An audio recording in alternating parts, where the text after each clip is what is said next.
bem? Hoje estou aqui para dar continuidade ao governo de Dom Pedro II, que por enquanto ainda é Pedro de Alcântara, ele ainda não é o imperador.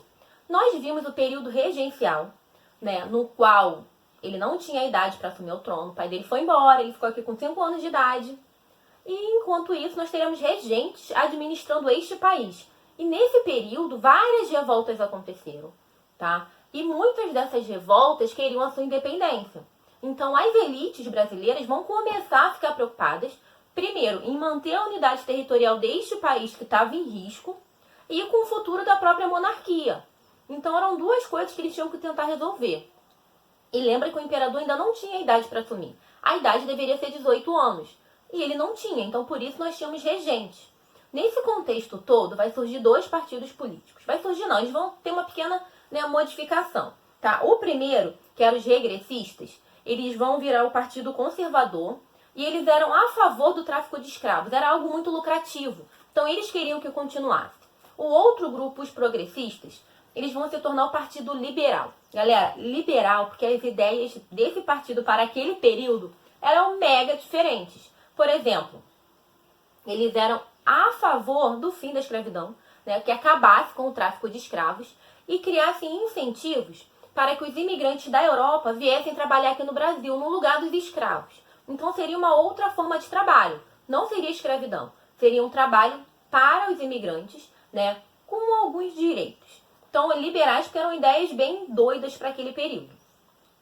Essa crise toda rolando, o então regente, o Feijó, ele vai renunciar. E quem vai assumir no seu lugar vai ser o mega conservador Araújo Lima. O cara era mega conservador, todo certinho. E nesse período, gente, tá? Em 1840, os liberais, eles vão lançar a campanha da maioridade. Para tornar o Dom Pedro maior de idade, que até então ele estava com uns 14 anos por aí. Tornar ele maior de idade para ele poder assumir o trono. Porque eles tinham a esperança de que se tivesse um imperador realmente no seu posto, que fosse acalmar a situação aqui, que essas revoltas fossem acabar, que fosse amenizar todas as tretas que estavam rolando. E assim, lembra que eu falei que o Araújo Lima era mega conservador?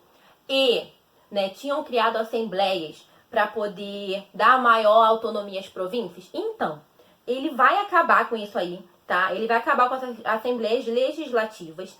E em 1840, ele vai acabar com isso. Ele vai criar o ato adicional, limitando novamente o poder das províncias. Algo que as províncias poderiam resolver entre elas, não mais. Vai ter que levar direto ao império. Então, como ele era conservador, ele voltou ao que era antes, limitando o poder das províncias. Como eu falei, a campanha da maioridade vai ganhar, tá, as ruas, todo mundo vai aderir. Todo mundo em termos, que tinha conhecimento naquele período. Escravos não vão participar disso nunca, nem as classes mais pobres. Mas os principais partidos vão aderir e aí o parlamento vai fazer isso, ele vai aprovar a maioridade. Em julho de 1841, o Pedro de Alcântara vai assumir o trono e aí vai virar o Dom Pedro II. Agora sim, Dom Pedro II, porque ele assume o trono. Galera, analisa isso. Ele tinha 15 anos recém-completos, sabe? E já era o imperador, mas ele foi criado para isso. E quando o Dom Pedro assume, o Dom Pedro II assume, a primeira coisa que ele vai fazer é chamar os liberais para poder compor o primeiro ministério do seu governo. E aí começa uma treta básica. Porque os liberais foram eles que tiveram a ideia da campanha da maioridade.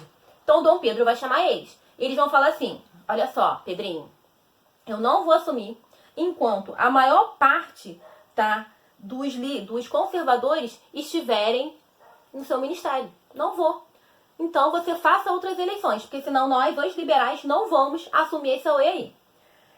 E é isso aí que vai acontecer, tá? O Dom Pedro, ele vai fazer novas eleições para o parlamento, já que os liberais não querem assumir, sendo que os conservadores eram a maioria naquele período. Então vai rolar novas eleições. Essas eleições, elas vão ocorrer em outubro de 1840. E galera, altas tretas rolando pra tudo que é lado. Assassinatos, espancamentos, fraudes nas urnas, sabe, brigas de rua. Essas eleições serão tão violentas que vão ser chamadas de eleições do cacete, porque foi briga para tudo que é lado. E o que vai acontecer? Para tentar estabilizar a situação, o Dom Pedro II, ele vai criar, em 1847, o cargo de presidente do Conselho de Ministérios, medida que vai instituir o parlamento aqui no Brasil. Mas como que isso funcionava, afinal de contas? Tá, o imperador, Ele utilizava o poder moderador, que vocês lembram que é o poder moderador básico, né? Que a palavra final era sempre do imperador. E ele vai nomear o presidente do conselho, que escolhia os integrantes do seu gabinete ministerial. Depois disso, organizava-se novas eleições, de modo que o partido ocupante do gabinete ministerial pudesse governar com maioria no parlamento. Desse modo, o Dom Pedro II ele vai amenizar as tretas entre conservadores e liberais, né? Porque ele vai revezar cada vez um no poder, então ele vai dar uma amenizada nisso aí. E falando um pouco do Dom Pedro, assim, galera, analisa que ele foi criado para ser um imperador, então ele tinha uma educação toda rígida. Para vocês terem uma noção, ele tinha um tempo de ver as irmãs. Não era uma criança qualquer que podia ficar brincando, era tudo regrado, o tempo de estudar, o tempo de ver as próprias irmãs. Ele falava vários idiomas, porque ele foi criado para ser um imperador, sabia tocar vários instrumentos. E assim, bem diferente do Dom Pedro I, né, do pai dele, ele era muito tímido, ele não gostava de festas. Eu acho que justamente por ele saber como foi o pai, ele foi o oposto para não chamar tanta atenção. Para vocês terem uma noção, ele vai desenvolver diabetes emocional, né? Porque se você analisar, aos 5 anos de idade ele já não tinha nem pai nem mãe, né? A Leopoldina tinha morrido e o Dom Pedro teve que resolver as tretas lá em Portugal, né? E o Dom Pedro II, ele vai governar o Brasil por 49 anos, né, no total. E a gente está vendo hoje só o início do seu governo. E assim, se você for analisar, sempre que fala de Dom Pedro II, sempre mostra uma imagem dele mais velho, de uma pessoa séria. E do Dom Pedro I, sempre sendo mais jovem, né? Acho que justamente por isso, com essa diferença de imagem que eles passaram. Então, assim, esse vídeo é só para mostrar as primeiras medidas do governo do Dom Pedro II, né? Como que ele assumiu, o que ele faz assim que ele assume logo no começo. E a gente para por aqui, porque no próximo vídeo nós vamos estar vendo o continuar do seu governo, Guerra do Paraguai, mas agora é só como, né, acontece o golpe da maioridade e as suas primeiras medidas. Então, é o golpe da maioridade bem rapidinho para vocês, tá bom? Então, ó, beijos e até o próximo.